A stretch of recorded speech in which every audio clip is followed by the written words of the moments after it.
मैं आ रहा बिच देखो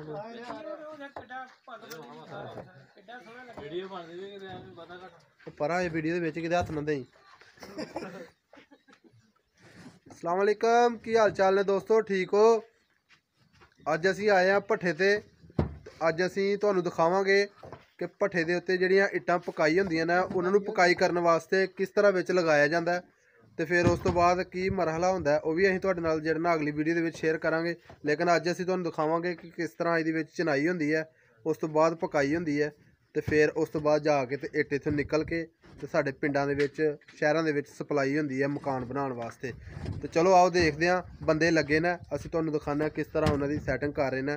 यह हर बंदा नहीं कर सकदा, बिल्कुल कारीगर बंदियां दा काम है और बिल्कुल कारीगर बंदे सारे लगे हुए ने। तो ये चनाई कर रहे हैं, सैटिंग कर रहे हैं, उस तो बाद इसकी पकाई का मरहला शुरू होएगा। चल आओ देखते हैं।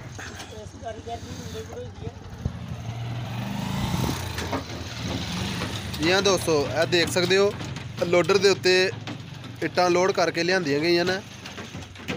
तीन कारीगर बंदे लगे हुए ने, इन्हां नू पूरी तरतीब दे नाल पूरी सैटिंग दे नाल उतार रहे हैं। अब तुम देख सकते हो कितनी सैटिंग के नाल इन्होंने लगाया जाता है। बिल्कुल कच्ची इट्ट है, बिल्कुल मिट्टी है, इहदे विच कोई किसी किस्म की कोई पकाई कोई किस किस्म की अजे फिलहाल कोई नहीं हुई। इन्हों इस तरतीब नाल विच लगाया जाता है तो फिर इनू अग दे नाल पकाया जाता है, फिर उन्होंने दोबारा इस जगह ते तैयार करके ते सप्लाई की जाती है। आन दो आन दो।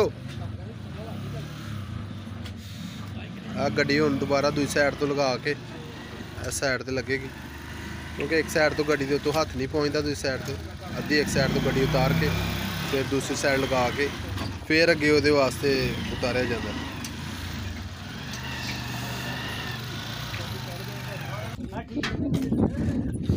साढ़े मिस्त्री साहब ने, वो सामने साढ़े मुंशी साहब ने, वो सानू दसदे ने बिल्कुल कि तुसी गलत कर रहे हो या सही कर रहे हो, क्योंकि जिन्ना मर्जी सही करिए धुप्प बहुत पैंदी है, फिर भी बंदे का दिमाग घूम जाता है।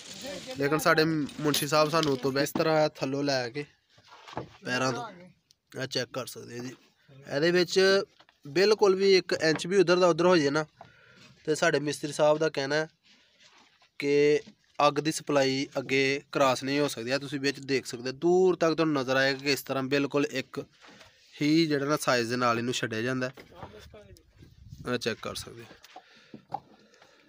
मैं फिर दोबारा वही गल करांगा कि हर बंदा इसकी चनाई नहीं कर सकता, सानू खुद नू बहुत ज़्यादा टाइम हो गया, सानू भी अजे पता नहीं लगता। ये मिस्त्री साहब होने खुद कर देना। नीचे तुम देख सकते हो रस्सी जिहड़ी बजी है, ये रस्सी का असल मकसद है, समझ लो जिस तरह मिस्त्री होना सूतर लाया होंदा ना, ये भी वही सूतर है, लेकिन ये जरा मोटा होंदा क्योंकि इत्थे घट्टे दे विच बरीक सूतर नहीं नज़र आता। यह देखो बंदे धड़ा धाड़ इट्ट ला रहे हैं, काम कर रहे हैं। तो फिर जो पकाई होएगी इट्ट तो फिर इसकी सप्लाई जो पिंडां दे विच आएगी कितना मज़ा आएगा। तुसीं भट्ठे का नज़ारा चेक कर सकते हो, सारा खाली है, इनू सारा इन्हां बंदियां ने भरना है। ਇਹਦੇ ਵਿੱਚ एक ਚੱਕਰ ਦੇ ਵਿੱਚ 12 ਤੋਂ 13 ਲੱਖ ਇੱਟ ਦੀ ਭਰਾਈ ਹੁੰਦੀ ਹੈ ਤੇ ਇਹ ਬੰਦੇ ਜਿਹੜੇ ਲੱਗੇ ਨੇ, ਇਹਨਾਂ ਬੰਦਿਆਂ ਦੀ ਹਿੰਮਤ ਹੈ ਕਿ ਇਹਨੂੰ ਤਕਰੀਬਨ 1 ਸਾਲ ਦੇ ਵਿੱਚ 5 ਚੱਕਰ ਭਰ ਦੇਣਾ, ਤਕਰੀਬਨ 60 ਤੋਂ 70 ਲੱਖ ਇੱਟ ਇਹਦੇ ਅੰਦਰ ਭਰਾਈ ਕਰ ਦੇਣਾ। ਬੜੀ ਗੱਲ ਹੈ, ਹੱਥਾਂ ਨਾਲ ਚੁੱਕ ਕੇ ਲਿਆਣੀ ਹੈ ਤੇ ਹੱਥਾਂ ਨਾਲ ਹੀ ਉਤਾਰਨੀ ਹੈ। ਬਹੁਤ ਜ਼ਿਆਦਾ ਸਖਤ ਔਰ ਮਿਹਨਤ ਮਜ਼ਦੂਰੀ ਵਾਲਾ ਕੰਮ ਹੈ।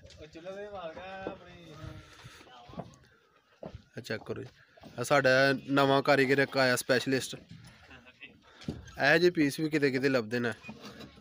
ਅਸੀਂ ਇਹ ਅਫਰੀਕਾ ਦੇ ਜੰਗਲਾਂ ਦੇ ਵਿੱਚੋਂ ਬੀਨ ਵਜਾ ਵਜਾ ਕੇ ਤੇ ਵੱਡੇ ਜਾਲ ਪਾ ਕੇ ਇਹਨੂੰ ਫੜਿਆ। ਆ ਚੈੱਕ ਕਰੋ। ਹਾਂਜੀ ਹੁਸਨੈਨ ਸਾਹਿਬ, ਕੀ ਕੁਛ ਕਹਿਣਾ ਚਾਹੁੰਦੇ ਤੁਸੀਂ ਇਸ ਬਾਰੇ 'ਚ? ਉਹਨਾਂ ਦਾ ਕਹਿਣਾ ਜੀ ਅਸੀਂ ਕੁਛ ਨਹੀਂ ਕਹਿਣਾ ਚਾਹੁੰਦੇ, ਜਿੰਨੀ ਧੁੱਪ ਹੈ ਸਾਡੀ ਜਾਨ ਛਡਾਓ ਤੇ ਸਾਨੂੰ ਘਰ ਨੂੰ ਭੇਜੋ, ਤੁਹਾਡੀ ਮਿਹਰਬਾਨੀ। ਇਹ देखो जी, ਹੁਣ ਦੁਪਹਿਰ गर्मी का टाइम है तो इस बंदे का एक फेरा आएगा तो यह मुकम्मल होनी जी पट्टी असी शुरू की है, लेकिन ये बंदा कह रहा जी मैं हुण नहीं जाना। आसम भाई सर तुहाडा फेरा एक आना है तो फिर ये कंप्लीट होना है। सर जी किन्ने करना है? चलो लिख लेंदे ना, लेकिन तुसी फेरा लदो जाके, मेहरबानी। सारे आना है, 2 बंदे जेहड़े ना ते 3 गाड़ियां ने, ਭਾਈ ਜਾਨ ਉਹ ਫਿਰ ਹੁਣ ਸਾਡੀ ਗਲਤੀ ਨਹੀਂ, ਤੁਸੀਂ ਅੰਦਰ ਹੀ ਤੁਸੀਂ ਬੰਦਾ ਭੇਜਣਾ ਚਾਹੀਦਾ ਸੀ, ਨਹੀਂ ਤਾਂ ਤੁਹਾਨੂੰ ਪਤਾ ਕਿ ਮੈਨੂੰ ਜਾਣਾ ਪੈਣਾ ਤੇ ਤੁਹਾਡਾ ਕੰਮ ਬਣਦਾ ਸੀ ਕਿ ਉਹਨੂੰ ਡੱਕ ਕੇ ਉਹਨੂੰ ਭੇਜੋ, ਕਿਉਂ ਜੀ? ਮੈਂ